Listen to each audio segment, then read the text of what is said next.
And we're live. Thank you for the patience, everybody. We are here. Today, my lovely mother, Queen Bee Tracy, is going to be doing candle making demonstration live. And stick around to the end because we got a cool promo, cool event, cool stuff to share with you guys. Yeah, without further ado, take it away, Mom. Hi, welcome everyone. Thanks for joining us again to Semino Honey Buzziness workshop and educational videos and cooking classes. If you're brand new and haven't joined us before, welcome. We'd like to hear from you and get some feedback on what you would like to also see. Today, as Patrice mentioned, we're going to do some candles. It's not going to be a class where I give you an exact list of all the stuff that you need to do it. I'm just going to kind of explain what I'm using as I'm going. So the first thing then to get started is to have a source to melt your wax. And I have a special slow cooker made just for beeswax. And there is melted wax in there, so I can get started. I don't have to wait for it to melt. But I'm just going to add a block of wax in there just to show you. Sorry, I had to leave the picture, but yeah, just a chunk of wax that I chiseled off from our processed wax that we've made, and it goes in there. And so the next thing while your wax is melting is you want to round up what candle mold that you're going to use. So there's a variety of stuff that you can do there. You can do, this is going to be a pillar. So you would thread it and it would just need a topper to hold the wick in place, opposed to a mold where it has a slit where you would slide the wick in. Here, there is no slit. You just kind of pull the candle out. It just slides out.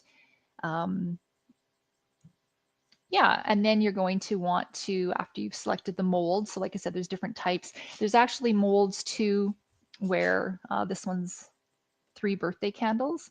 So it shares a mold. Okay, so there's some like that too where you don't have individual molds. You can do more than one at a time. And then you can also do tins that have your candle made in it. Okay. So then after you've got your mold selected, you're going to want to know what wick to use. Now that's very important. It has to be beeswax wick. It cannot be paraffin or soy. It does not burn the same. And you have a chart, a wick sizing chart. So that's very helpful on the size of the diameter of the candle, the width of the candle kind of thing. It's based on what type of wick you want, either a thin wick, a really thin wick. I don't know if you can see my wall there, but a 4/0 is very thin. Or if you want to use something like a number 6, and that's, if you can see in the bag, it's really, really thick. It's probably more than a 60 ply on that one. But yeah, so that kind of is the other thing you have to determine while your wax is going is what mold you're using, what wick you're going to need for that mold, and then what topper, wick topper, you're going to be using to hold that wick in place so that it doesn't slide into your mold. So for this one, the pillar, I just simply need to use one, I'm going to use a bobby pin just across the top like that, and that will hold my wick up, and you'll see me do that in a minute. For this one, it is an angel praying. So I'll show you what the candle's going to look like because it won't be dry by the time of the end of this video to pull out and show you, but that's what that mold is. And so I'm going to need elastics to go down the side and a topper. So again, a bobby pin. This is a extra long bobby pin. It will work to hold that in place. And then with the elastics, some molds are extremely floppy and flimsy. This is one of them. So if you choose the wrong elastic, that's an exaggeration, but it'll misshape your candle. It's squishing, instead of it coming out as a round, it's supposed to look like this. Okay, but they have come out where they're oval because I use too tight of an elastic. So it's very important that you don't pick, because you can't get your seam to line up there.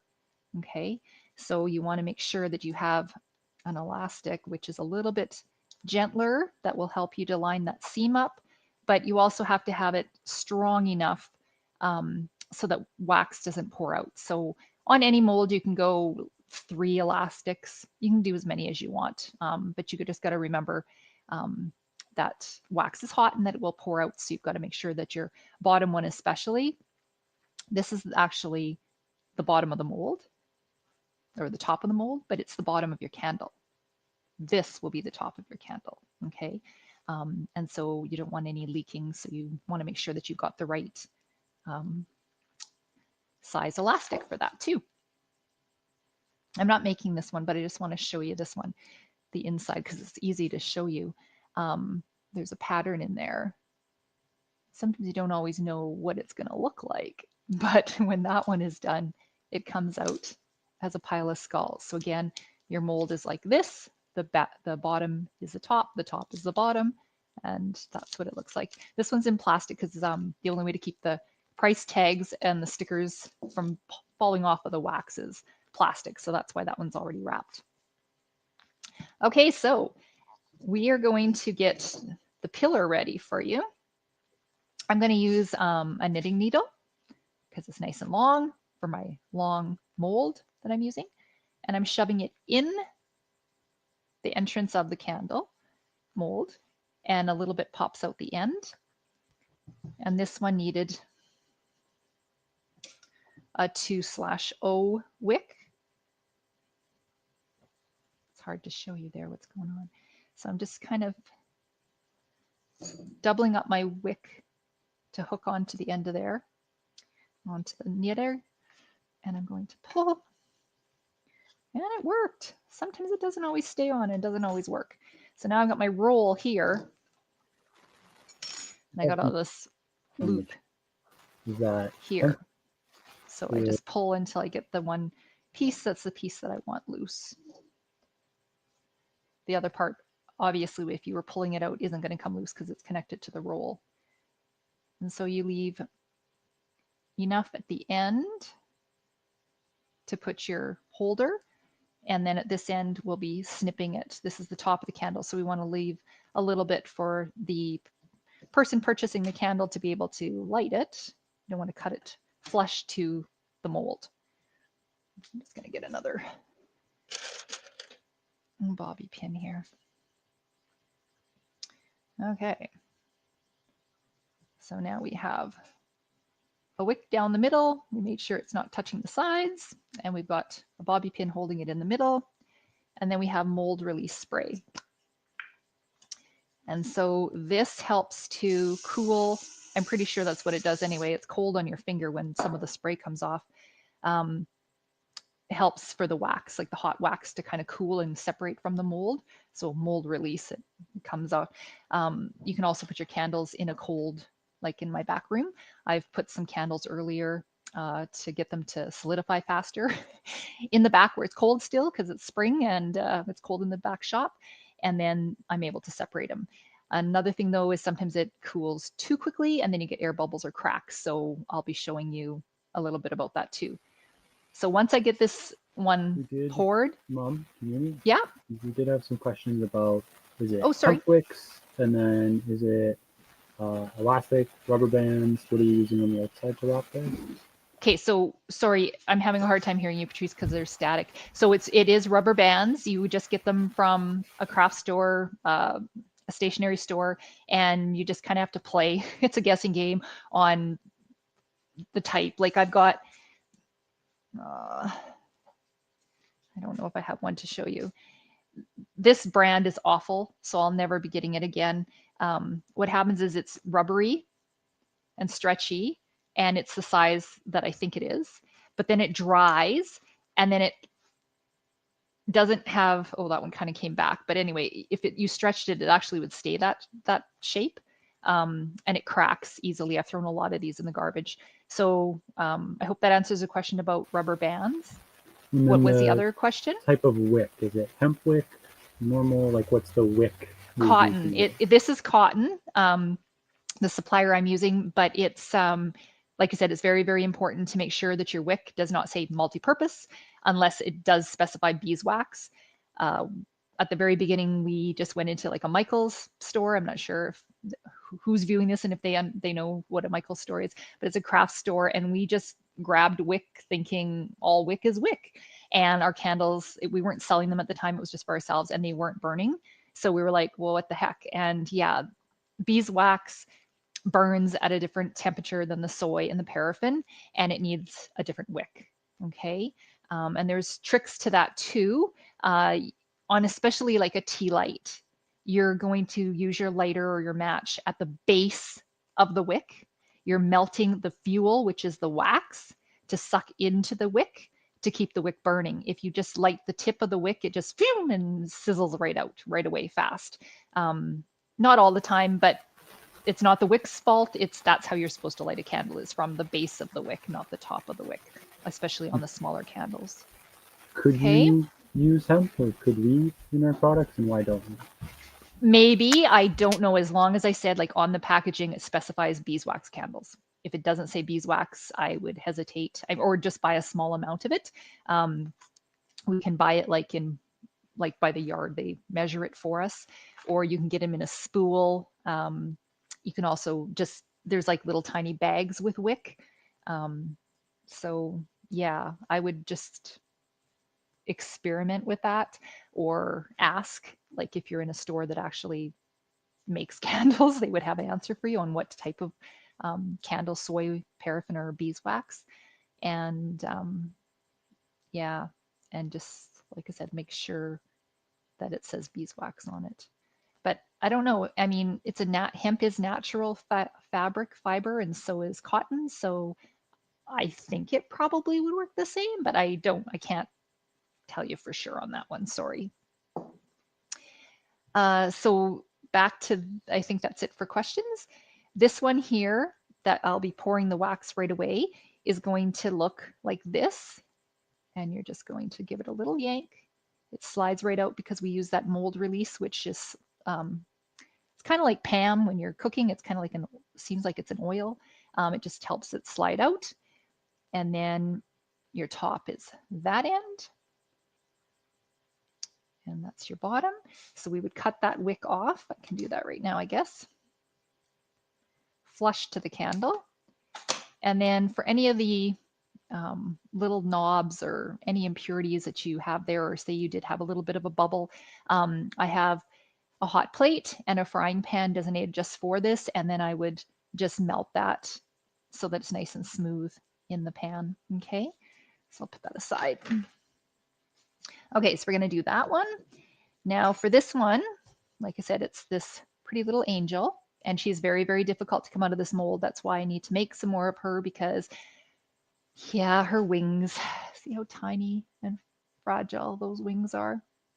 They kind of break off when you're getting her out of the mold, which you can only do so much yanking and pulling when the wax is hard to get it to come out, and sometimes pieces break off. So pay attention to that too, especially if you're going to be selling your product, because you want to make sure that there's no imperfections like that. And if she's got a broken wing, back in the melting pot she goes, and you just redo it. So the only thing you've really wasted is just the little bit of wick for the length of that candle that's going to just float in the wax, and you can scoop it out and throw it out. Okay, so with this one, it's not going to be like my taper where I have to stick the wick through and pull it through a center hole. When it's a complicated pattern with more detail, then it's better to make a slice. If it didn't come pre-sliced, you want to put a slit all the way down and then also continue it to the very where the wick is going to come out of, so that you can just, you can pop it open easier. So I'm just going to show you, it's when it's like that where you don't have to do a threading, you're literally just taking your wick and sliding it through the cut and come out one end, out the other end, and then just adjust that again. Pull it so that this end doesn't need as much sticking out there. And then I'm not sure if you can see on this one, the cut actually goes quite a ways. It's just because when you're opening it up, it stretches and it's slit more. So you want to make sure that your wick is actually in the center of the candle. So that looks about right there. Okay, so if you can see, there's a cut that extends past it in both directions. So you don't want to just push your wick in all the way to the edge of that slit, and that's not what you want. Your wick will be off-centered on the candle. Okay, and then I'm going to get my scissors. I'm just going to cut at the other end. And in some cases, if you're, so there we go, we're centered. Some cases you might have to, like I'll be getting this bear ready for you.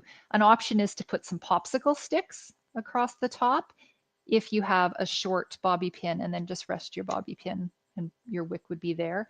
That works. Then there's also these toppers that you can buy, especially there's different types of metal ones. I like this one because it's got the holes in it that the hot wax pours through. So that would be on the top. And then you put your wick through the middle one. When you're pouring, the wax kind of can run down either one. And I'll explain why you're pouring right on the wick in a minute. Okay, so this one, we've got our thread in there, but we don't have our elastics. So I played around with some elastics prior to, so that I'm not wasting time digging in my elastic bin. I have them sorted by size, but like I said, some have, they're a small size, but they have a big, oh, this one, see, it was small, but it's got a big stretch to it. So I'm going to put that higher up, not close to the bottom. Closer to the bottom, you want your tighter ones, because you got to remember, hot wax will come through that little bit of a slit, and then you'll have wax on your table. So you want to make sure that all your elastics are positioned. I want that one a bit higher too. Switch places. Sometimes you'll actually have a mold where you have a slice on one side and a slit on both sides to pull apart. So then you'd be making sure your elastics are where you want on both sides. For me today on this one, I just have to make sure that my seam is nice and covered, and I think my bottom is tight enough. Just to be safe though, I'm going to reach in and get another elastic. Actually, I have one here. Yeah, I guess that'll do. Okay.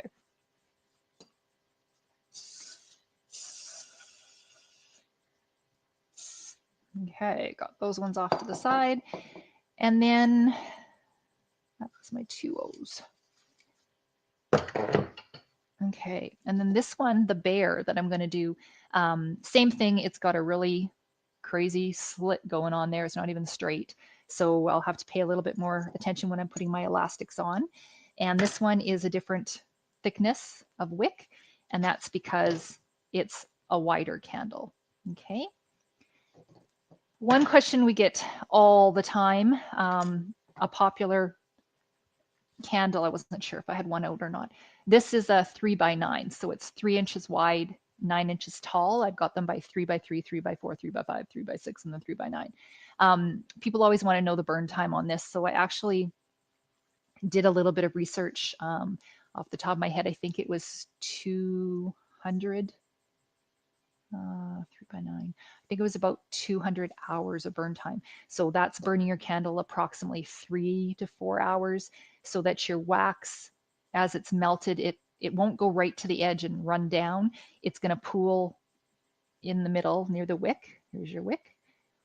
And it's going to pool and get bigger and bigger close to the edge. So when you extinguish it, you dip your wick into the wax, so you're not having smoke. And then you're also going to hug your candle. So you're going to, the edge of the candle is going to be still solidified but soft, and you're going to just hug it, which means you're pushing the wax down, making it flat, so you still have a wick each time to snip a little bit off of and restart, and it's going to burn straight down.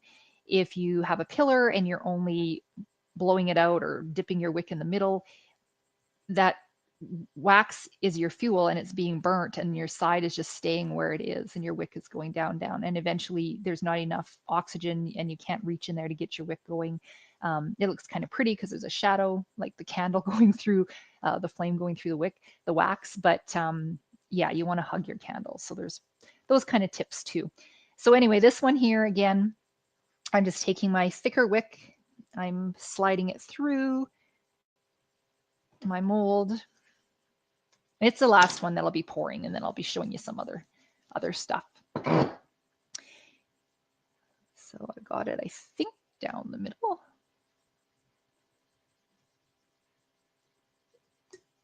And this is a very flimsy one too. It's, oh, sorry, I forgot to show you what it is. It's a bear, well, bears, and some pine trees. Okay. And it doesn't break. This one doesn't break when you pull it out. Like none of these are really breakable that bad. But where your seam is, you can see it right there. So it's really important that you have the right elastic so that you don't get that seam showing. This side of the candle is a little bit higher than this side because it pushed. And yeah. Is there any questions at all, Patrice? I don't know if you're still listening, Patrice. I haven't made some videos of this stuff, and Patrice has all of them. He just hasn't, I don't think, made a video, like put it out there, not as a live video. Just having difficulties lining this one up. Like I said, the seam is very sensitive, and I think I'm going to switch this elastic.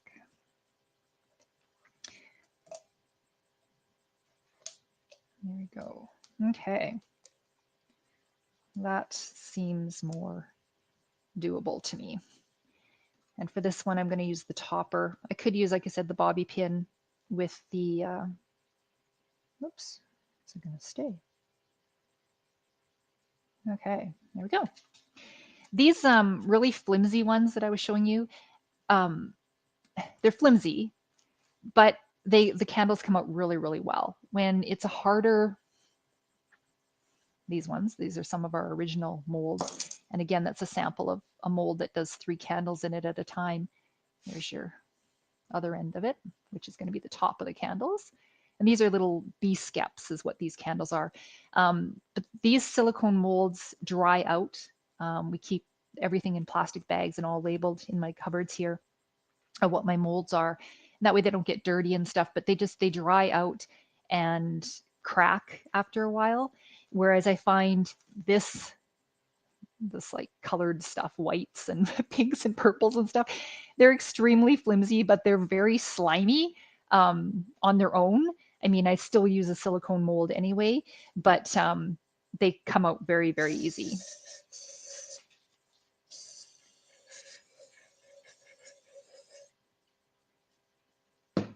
All right.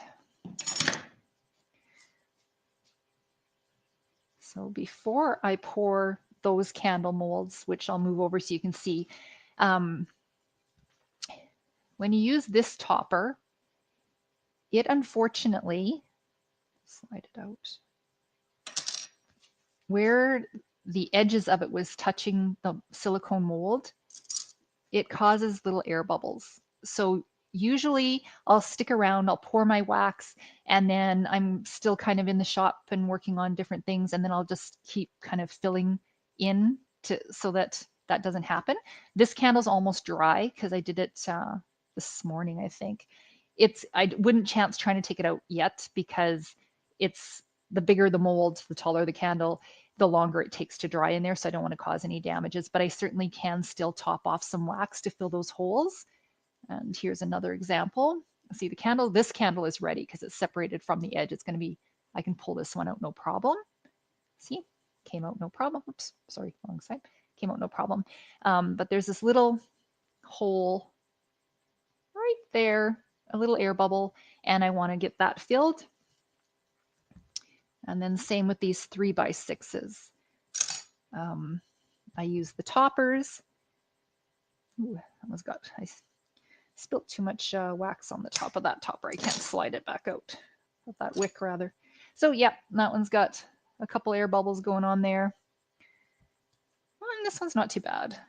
Oh, actually, it has one, but that one's actually a deep one. If you look in there, you can see there's quite a bit of hollowness in there. So those ones will be getting some top-ups.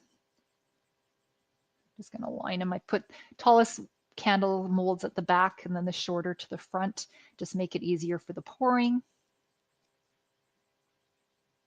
Okay.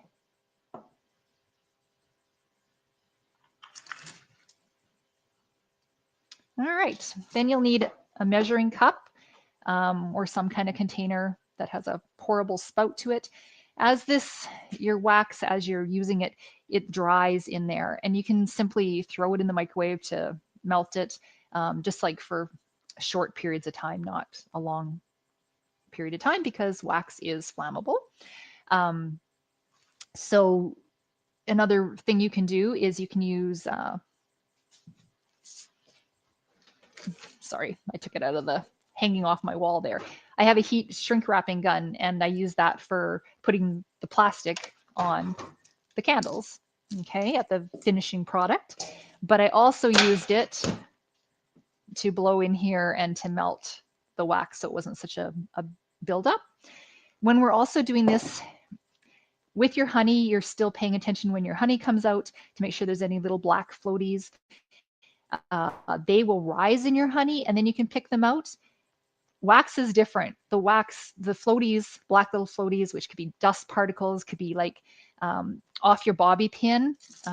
Sometimes when you've used your bobby pin as a topper, there's a coating on there and that little black stuff flakes off. So I mean, all chunks of wax, if it's clean, I just pop it back in and melt it and use it. If it's got anything black of any type, sometimes wax has ran down the outside and then it's gone over top. I labeled some of the molds with writing on. And then when you peel it off, your wax is clean. And then where the writing is, it actually has some of the black. So that part would go in my junk pile. And then just that gets remelted and reprocessed, refined so that all those separations come out. But for when you're using your measuring cup, and here you can always put a cheesecloth to catch those. This is very, very clean wax, so I'm not today. But another thing, actually, you might be able to see, you might get some like floaties that stick to your wax in there. So when it's actually heated, because I'll be putting wax in it now, hot wax, then you can just use paper towel and just simply wipe the bottom of your, like it'll be a bit of wasted wax, but that's fine. And it'll get those little floaties out, okay? So we're gonna turn our tap on. I don't know if that's in the picture or not, but okay. Okay, I'm just gonna turn it up a bit. I didn't have it high enough temperature. So I'm just gonna turn it up because the wax is melted inside the pot, but the problem is the little faucet here. So it clogs up or cools down because of the cold air, and it is cold in the shop. So yeah. Anyways, so here's a bunch of 8-inch tapers. So instead of it being just one individual mold for each candle, this one has 8, I think. 3, 6, 7, 8. It has 8. So you see how it's quite messy on top. That's me making sure that there was no air bubbles and stuff like that happening. And so it's messy.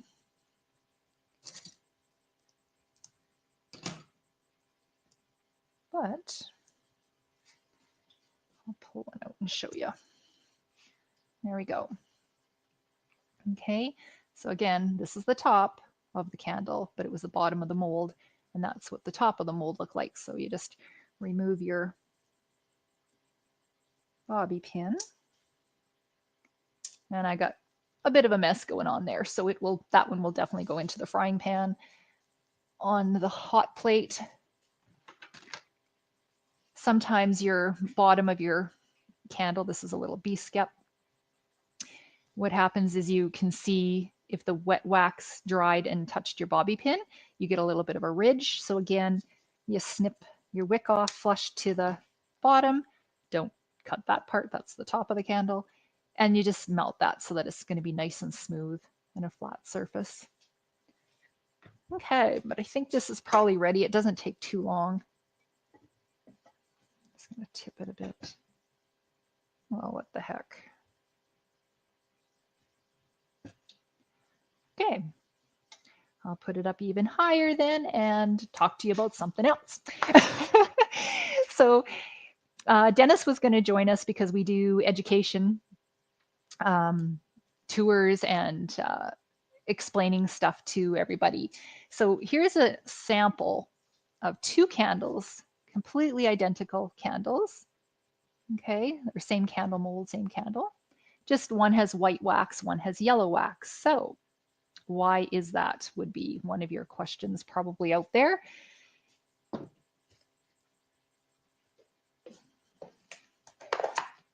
And when bees first make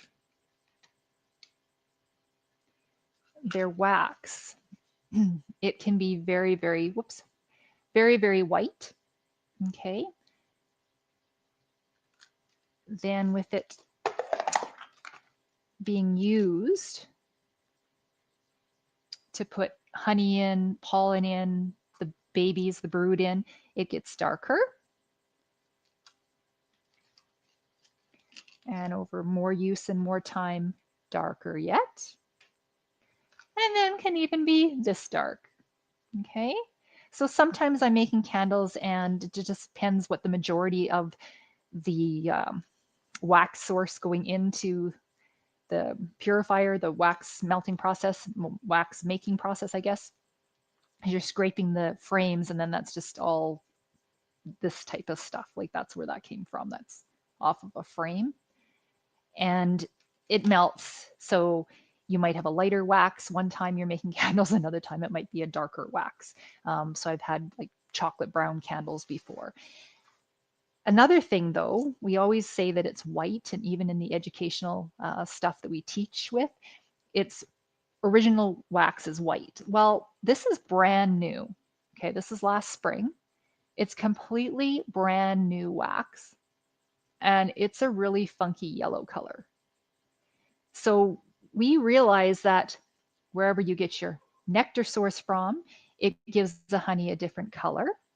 Wherever you get your pollen from the different flower source, it gives the pollen has all different colors, yellows, greens, orange, and same with the wax. So this wax, it's very funky yellow instead of being white, which we teach about, is this would be more of your alfalfa clover, mild colored honeys. This one is actually from dandelions.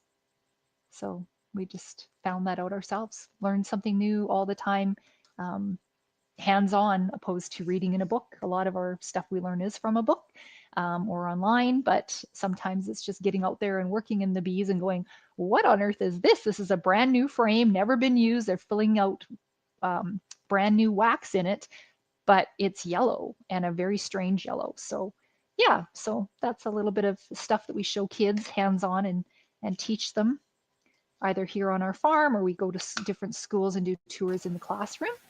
But was there any questions about that, Patrice? Angel, who is in our community. Hi, Angel. Nice to see you. She was asking any off-grid ideas for melting the wax from your hardened pouring container.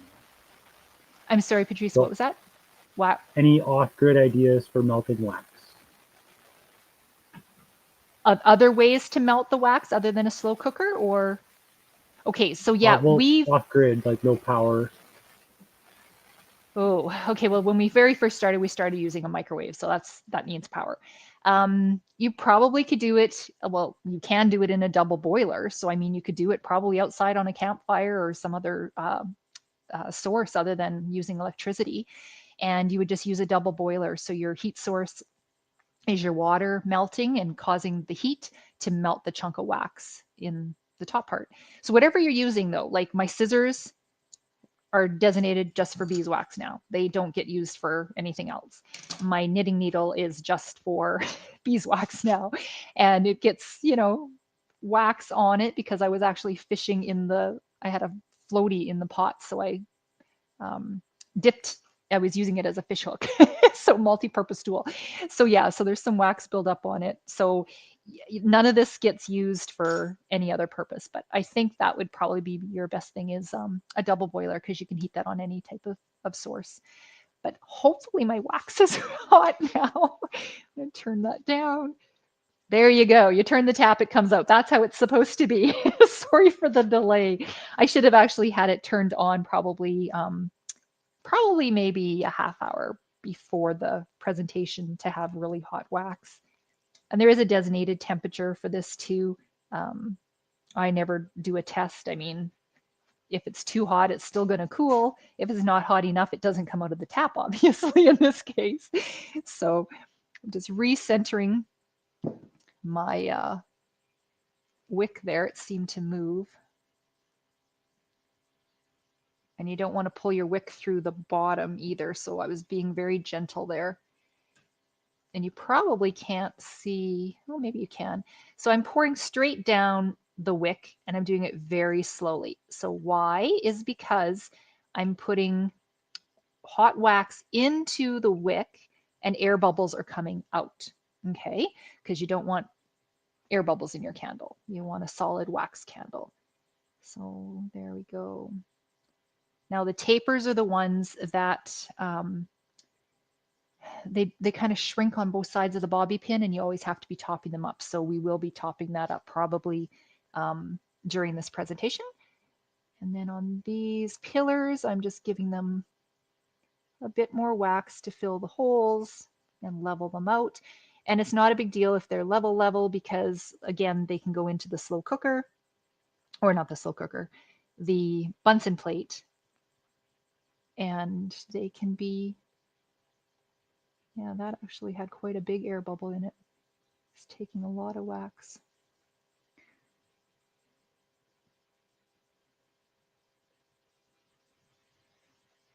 There, okay. And then my angel, because we were, oh, I know what, she's in a, some bobby pins have a bunch of little bumps.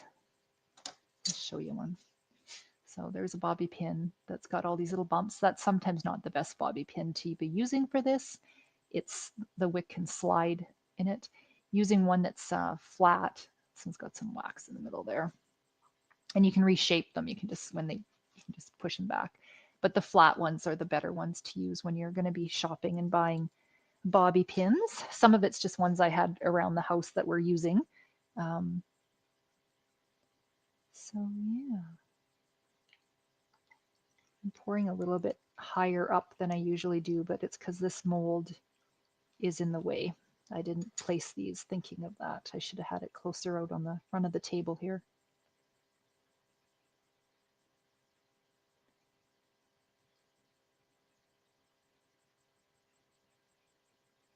Okay. And then I don't know if you can see for this one, but this is the one with the metal topper, and I'm trying to go down through the hole. Another tip, I've never used it, but maybe I should, is if you only fill your mold 3/4 full and then tip your mold a little bit on an angle and then put it flat again and then continue to fill it to the top. That's another air bubble release technique, apparently.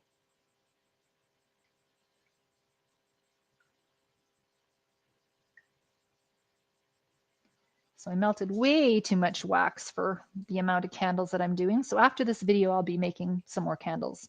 The more you reheat honey, like say it's gone, it's crystallized, it's hardened, and you want to reheat it, or you want to make it liquid, runny, you heat it on a slow temperature. Same with your wax. It's a slow temperature. Hence, I should have plugged it in earlier. And the more you reheat honey, the more you reheat wax, the darker it becomes. I know I talked about natural darkening of showing you those samples, but it will get darker. It's kind of, it's not, I guess it's kind of being burnt. So that's another reason to have a darker colored wax, is your own doing. So you usually don't try to melt and just make a couple candles, melt and make a couple candles, add wax, add wax. You want to try to get it, you know, use up your whole pot and then start over.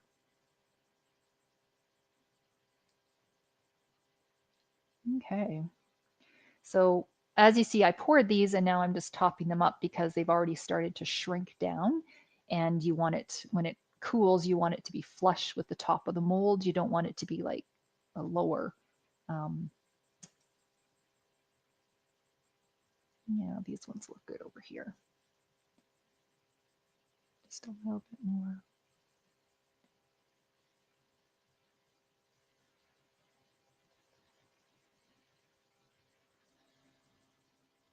Okay. So I'm just going to put the rest of it back in there.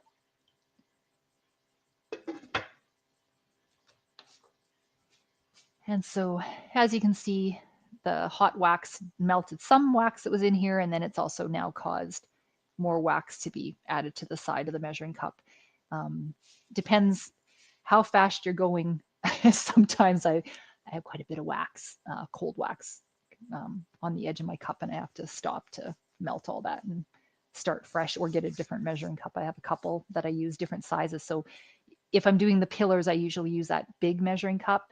And when I'm doing the smaller candle molds, I'll use the smaller one because one, it's less heavy, and two, it's just the perfect amount of wax to pour for your mold, and then you're not having to pour it back into the pot like I did, which there's nothing really wrong with that. It's just that then, like I said, you get wax that forms on your measuring cup. So another thing just to quickly show you is if you were going to be doing a tin of some sort to put your wax in, you're going to need little, what are they called even? 300 metal candle wick making giftware. Great, doesn't tell me what it's called. Anyway, it's a little tiny metal piece. For this tin, I would probably use a smaller one than this, but anyway, it's just a little metal piece, and you would thread your wick through the hole and then use your pliers and pinch that, and then put a little bit of, what I would do is put a little bit of wet wax in the bottom of the tin, put your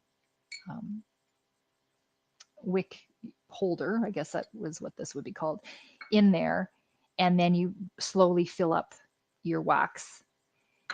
Okay, so this is what it ended up looking like. It came apart from the edges, so I was able to actually slide it out. Sometimes that doesn't always happen. But when you're doing it, you're going to have air bubbles and you're going to have cracking because the candle is separating from the container over and over again. So you just keep doing it until you get the perfect smooth surface that you're looking for on the top. Okay, and then you can put a lid on it even if you want. And then you've got an emergency travel votive, I guess, is kind of what the size of it is for that one. But yeah, so when you're going to be making candles, kind of figure out what you're doing. If you're wanting to be putting it into containers like that, if you're wanting to be using, these are all silicone molds. I do have a bunch of metal molds that are older than silicone, and the only problem is a plug, because when the wick goes through, the wax pours out. So I need some little plugs. I found something that I think is going to work, and you would put that in at the bottom with the wick.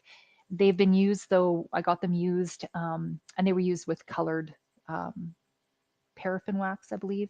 So I got to get that all cleaned up. So I have an extra canning pot that I'm not going to be using anymore, and I'm going to do a hot water bath of those, and then the wax will be removed off of those molds, hopefully, is my plan, and will float and can be, come out of the water, and the container itself, the metal itself, will be all ready for me to use. And I would do it just like this. I'd be using the wax, the wick, plugs though is something different, and wick holders. Yeah. So Patrice, is there anything else that you want to be shown that you can think of? Are you there, Patrice? I'm here. Yeah, is there anything else you can think of? I don't know how much candle making you ever did at home when you lived at home. I mostly just turned the microwave on. Yeah, back then it was, like I said, just a measuring cup in the microwave, and I think it was like 5 minutes maybe at a time, and you just use the same container, except it got really hot because glass being heated gets extremely hot. So yeah, so did that kind of... Yeah, no, I think that's great. We had, I'm just trying to pull it up on screen. Good friend in our community, Brendan, said you sound kind of like Jordan Peterson when you say, Sorry. And I say a lot of ums because I forget what I'm talking about. Which is cool because he's only 45 minutes away, so it must be the region. But no, all our questions are answered. That was really good. Just a special sneak peek. We'll be having a live candle making class, not just a demo by Tracy, where we actually send some kits in the mail, possibly with some colored wax, maybe some fun stuff. Might send you guys to the store to do like a DIY. Here's a checklist, get your own stuff. But we'll be sending you some beeswax to make your own candles. So if you're interested in that, I'll throw it up on the screen here. You can go to school.com/bees if you're just tuning in and check us out there. That's where you can find all the information about our live candle making class that we're going to be doing this spring. None of it is really set in stone yet, just getting everybody together, seeing what kind of interest we've got, but we know that we are doing it. So pre-sale, early access, all that stuff will be found at school.com/bees in the coming weeks as we get our ducks in a row. Actually, however, it's just our last comment. Brendan making fun of us Canadians. Well, the one thing I didn't do, I showed how to pop out the taper really easily, but I may as well quickly just do these steps. So they each have a slice down the side. Okay, and then you just kind of, it's hard to show you without showing the table. Anyway, you just kind of slit your mold where the slit is, and you wiggle and pull out your candle. So here I've got, let's break off some extra wax. I've got a little bee skep. Okay, so again, I would just snip off that part and make sure that it's nice and smooth. In this case, my bobby pin did show again. And yeah, so it's as easy as that. You just kind of pull and pop. Not so easy when it's the angel wings. That one is hard. Anyway, I hope that you enjoyed it. And yeah, as Patrice said, we hopefully will have you on board to do some hands-on candle workshop where I'll walk you through all the steps with all the supplies that are needed and go a lot slower and show you a lot more. Awesome. Well, thank you so much, Mom. Thank you so much, everyone tuning in today, and for anyone watching the recording as well. Thank you very much. Tune in at school.com/bees for more fun classes coming up soon. Great. Thanks. See you.